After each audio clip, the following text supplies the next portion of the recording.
Welcome everyone!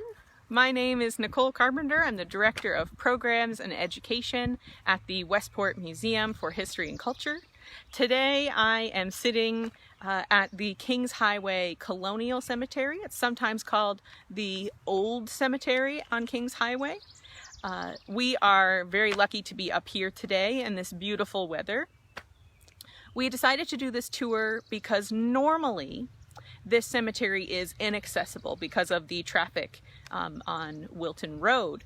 So we are very lucky to bring you this live tour today. We're going to go through some of the families and notable headstones. So let's get started.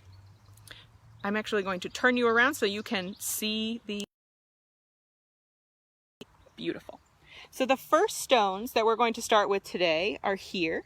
This is a double headstone.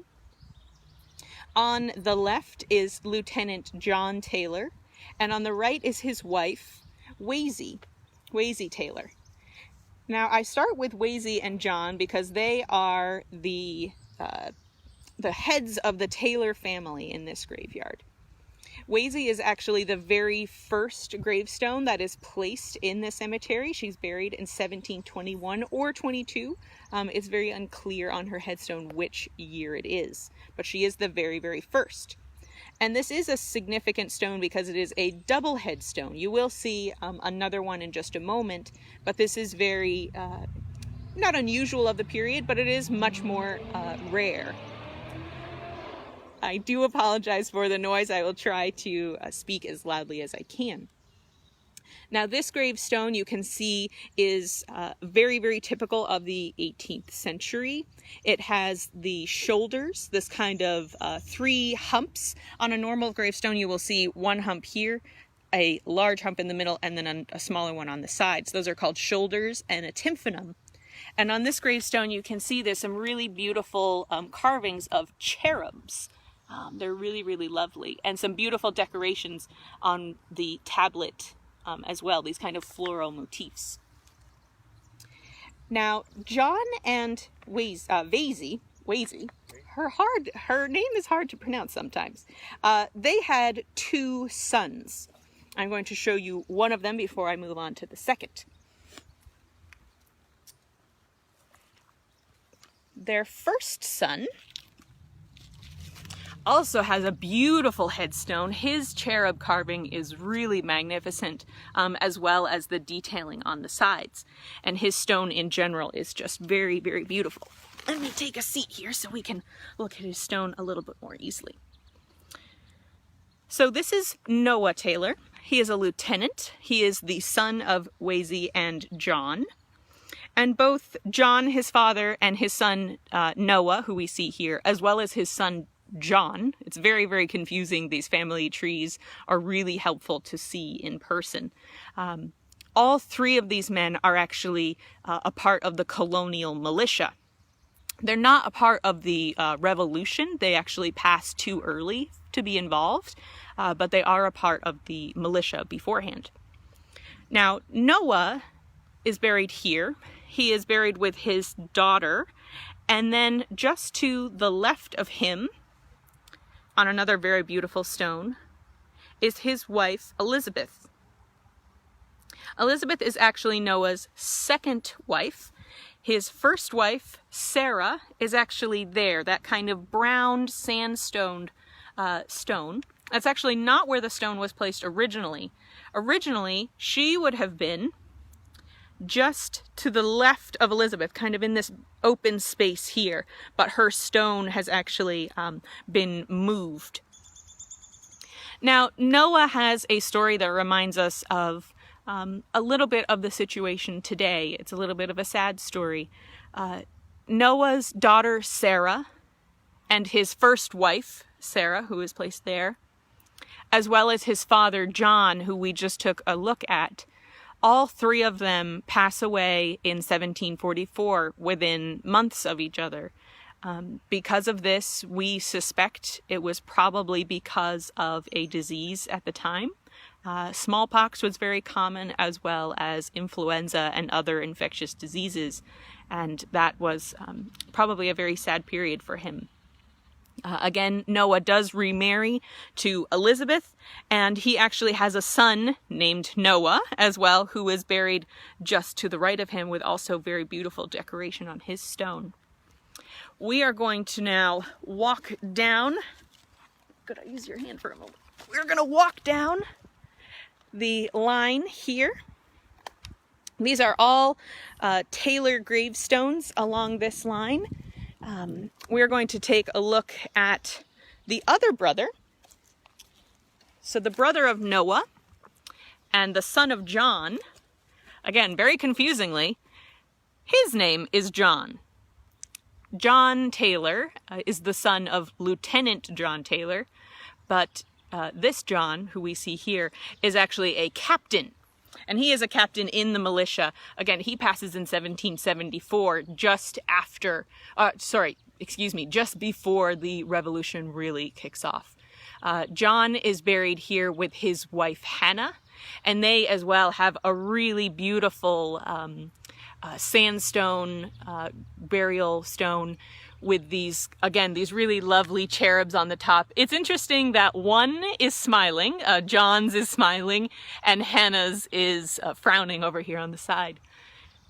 I do suspect that their stone might be a recarved stone because it is in such good condition. Again, it does have some chipping at the top, but this is a very brittle stone, this sandstone.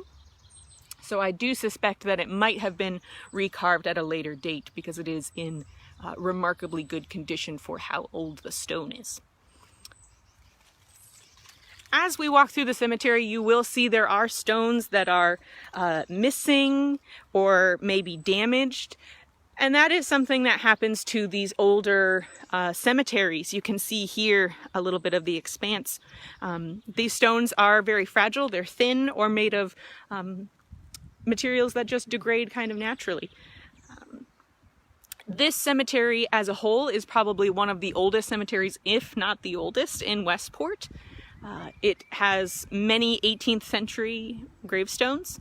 It also serves as an important marker in the Revolution itself. It does have some veterans of the Revolution, but it is also a very significant spot. In 1777, actually the anniversary was just last weekend, there was a series of battles fought in Connecticut. Many people know of the British landing at Campo Beach in 1777 on April 25th. Over the course of the next 3 days, the British march to Danbury, where they attempt to seize supplies that are in town. Unfortunately, they meet resistance, fortunately enough for us all, but because of this, they decide to burn the supplies at Danbury, unfortunately burning the entire town, before marching into Ridgefield. In Ridgefield, they actually take part in the Battle of Ridgefield against colonial forces, before they try to make their way down towards the beach again to board their ships. As they are marching down what is today Westport or Wilton Road, they catch wind that Benedict Arnold, who again has not turned to the British side yet, he's actually serving the colonists, he is stationed here. He is stationed on Old Hill with roughly 500 troops. And Benedict Arnold at that time is extremely feared. He's extremely well regarded, and the British actually escape down Redcoat Lane, it is suspected, to try and get around his position that was taken up on the hill. And again, you have to imagine that all of these trees are cleared during that time. To be up on this hill, it gave a very, very good vantage point, just looking out over this way, to be able to watch the British come down. So this is a key point for the colonists as the British return to their ships. There is a brief skirmish in Westport between these colonists and the British before they do ultimately return to their ships and sail back to New York. The next stone that we're going to take a look at is this stone here. Now this is an older stone. This is a stone for Lewis B. Hendricks. And Lewis, as you can see on his stone, was a part of the Connecticut 17th Volunteer Regiment, and he's actually in Company E. This regiment is mustered out of Bridgeport in 1862. It's actually mustered out in August on the 28th. And let me get in a bit better of a position. There we are. We have beautiful weather, so you can really see the carvings on these stones. Now, Lewis actually serves in this regiment during the Civil War. And his regiment does see action. They actually serve in the Battle of Chancellorsville, as well as the Battle of Gettysburg. Now, we all recognize that name very well. Now, I am going to, I apologize, in the shot a little bit there. I'm going to show you very rudimentarily how he served during the battles of Gettysburg. So if you can see down here on the ground, I'll try and carve it out a bit better. During Gettysburg, there is a line along Cemetery Ridge, and that is where most of the defense of Gettysburg during the battle is placed, along Cemetery Ridge. But there is a section called Cemetery Hill where there are forces surrounding it on a kind of U shape, and this is called the fish hook. Again, this line that starts over here and rounds around to curl on the hill. Now, the 17th Regiment of Connecticut is placed here, just at the very point of that fish hook. And they would have been key during the second day of the Battle of Gettysburg in defending that hill. They also participated during the first day of the battle, protecting the town of Gettysburg, which ultimately does fall to Confederate control. But they do participate and lead to the Union's defense and actual victory at the Battle of Gettysburg. Lewis's regiment is mustered out in 1865, and Lewis goes on to live in Westport for another 7 years before he passes and is placed here in the cemetery. We are going to continue down. Again, you can see these kind of rough rows of gravestones. Most of them are grouped by family. Most rows, or at least a half a row, will be done, again, according to families. The next stone that we're going to look at here is in remarkably good shape, and that is because it is actually the last burial to take place. And this is of the Boughton family. You can see Richard here at the top, along with his wife Sally, and then their daughter Betsy, who is actually the very last person to be buried here, and that's in 1892. And they have a beautiful stone here. As we continue down the hill, you can see more of these kind of rectangular stones, and that's very characteristic of stones in the 19th century. We can see some Bennetts here. There are some more Hurlbutts there. And actually, if you look here in the sun, there are two stones that are really beautiful.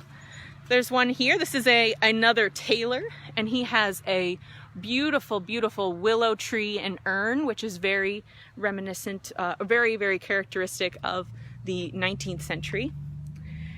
And then this stone is also a tailor. It's very hard to make out, but I wanted to show you just how gorgeous its carving is on top with this very angelic cherub shape. Really, really beautiful.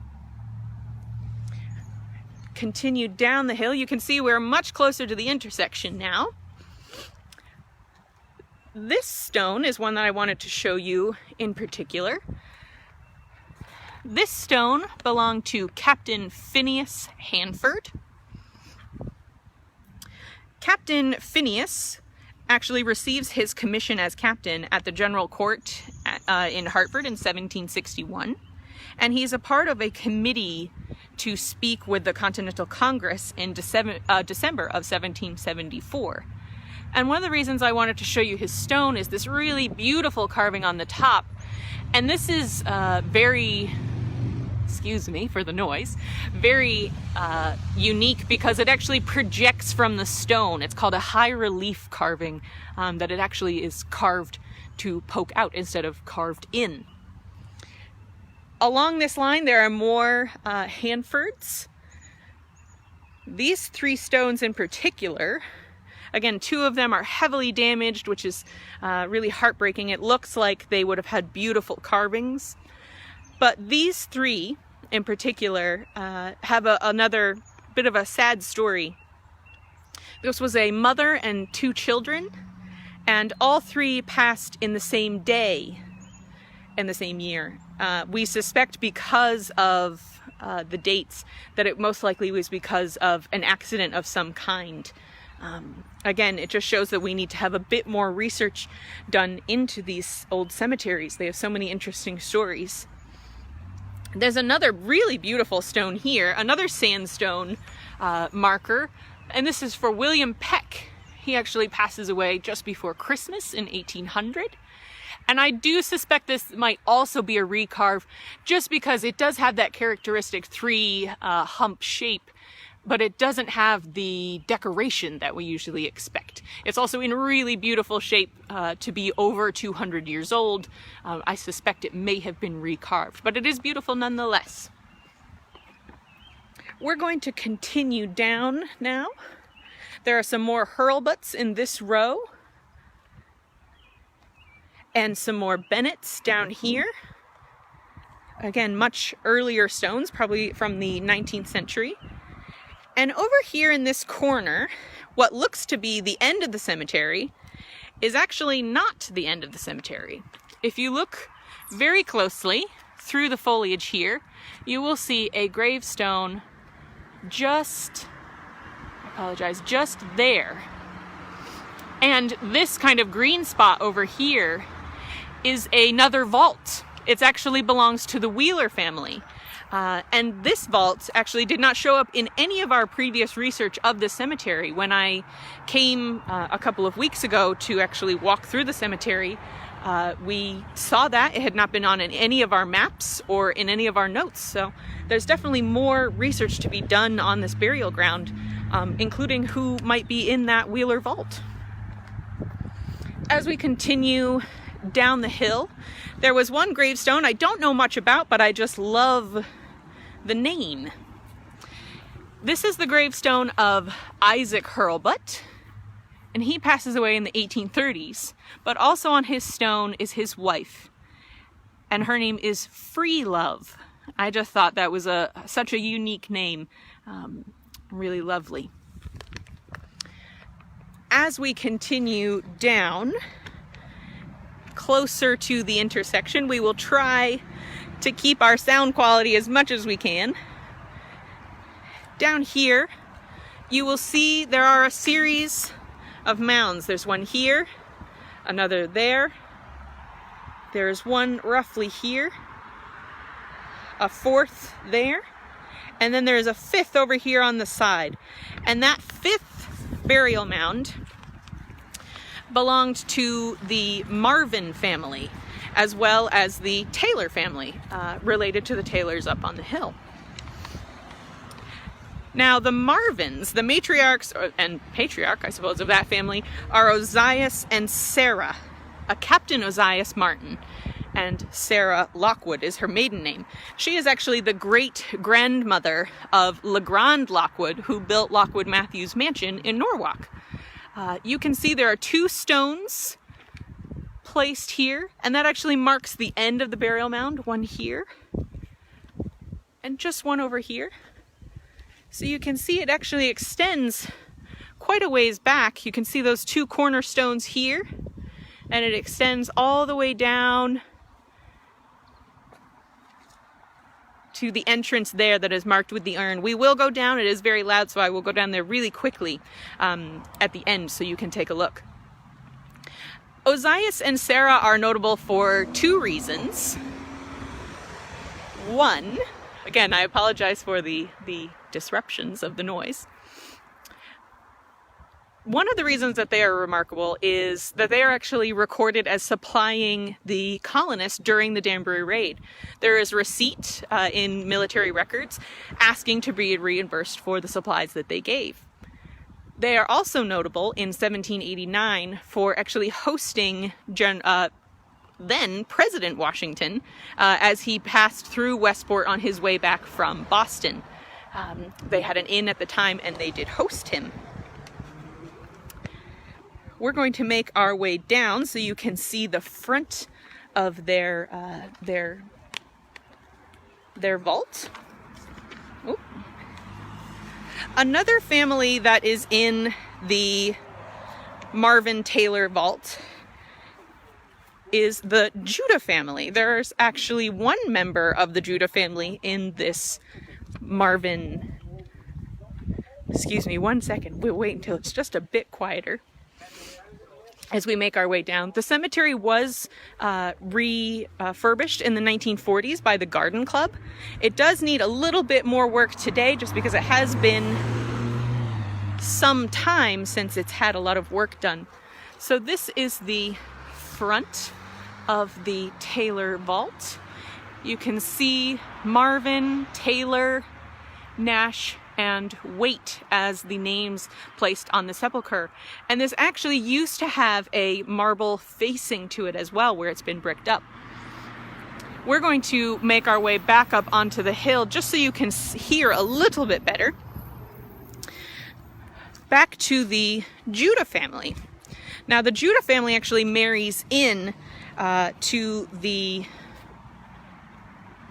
Taylor family, I believe it was. The head of the Judah family is actually named Michael.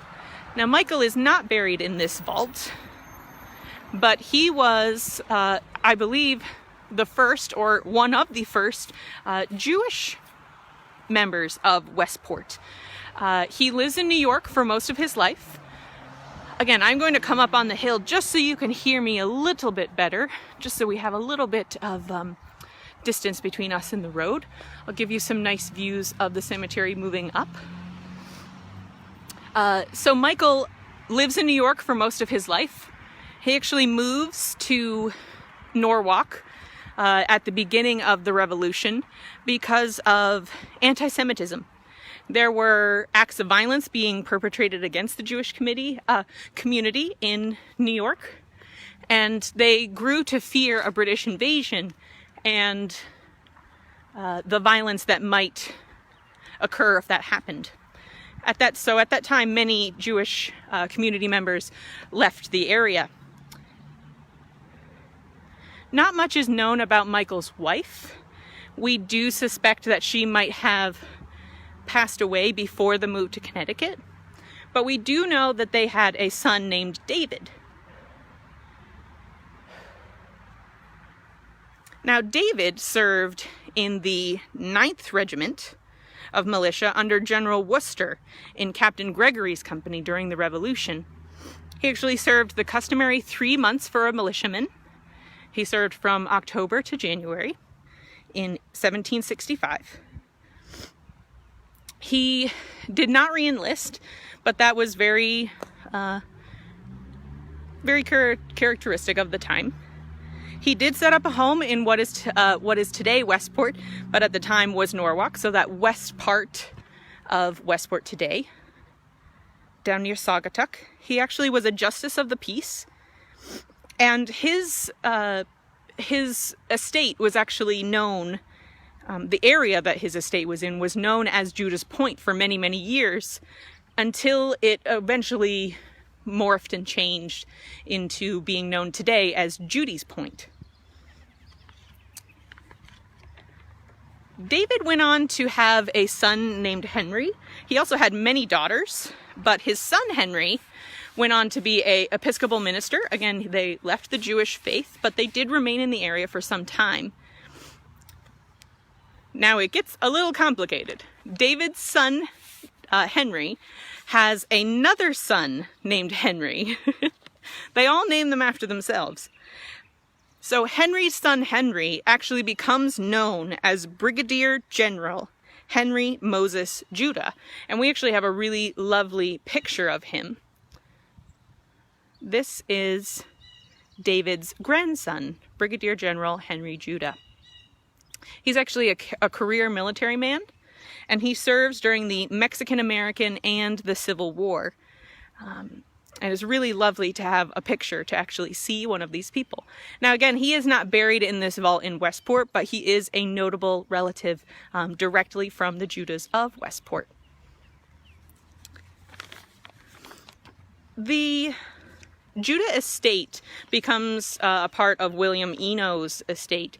He actually enlarges the area. He makes it much more ornate. After his ownership, it actually was owned by another couple or another family.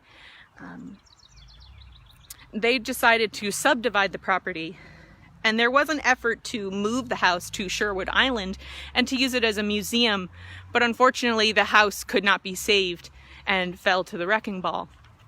Very, very unfortunate to lose that house. The last member of that Marvin Taylor vault that I wanted to mention is a woman that needs a lot more research done into her background, if it is available, and that is Dinah. Simply listed as Dinah. According to our research, she was a cook and a colored servant of the Marvin and Betsy Bennett family. It's unusual to find a African-American or possibly indigenous servant to be buried with the family, so we would love to know more about her and why she was placed there. A very, very interesting character in the history of this graveyard. Now, I will try to go through your questions as best I can. Let me see if I can kind of cycle through these. Thank you all for joining me today. I hope the volume and the traffic wasn't too bad. I do see a question from Sarah about the Bountons, and she asks, would the Boughton stone have been a replacement for one placed just for the parents before Betsy passed away? That could be. Actually, we're very, very close to the Boughton stone, if we want to take a look at it again.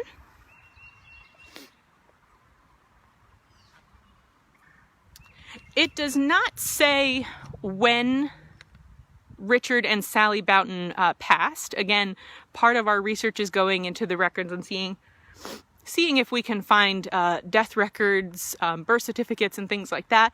It would be interesting to see which year they passed. It is possible that this is a new stone that was placed when Betsy was buried. Again, that is entirely possible.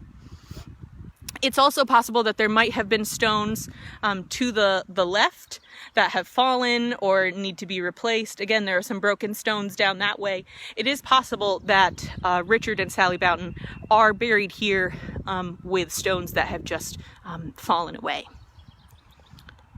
We also have a question from David, and he asks, would the area where the Wheeler Vault is be eventually cleared away?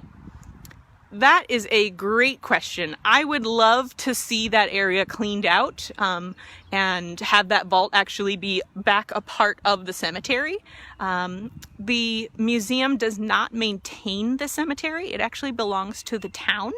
Again, the museum is a private non-profit, so we are not actually associated with the town. We are not responsible for this graveyard, but I'm sure that we would be happy to help in kind of a restoration day of clearing away some of the leaves and the brush around that vault to restore it and actually make it a part of the graveyard again. But again, we would have to have the permission and the backing of the town to do that. But I think that would be a great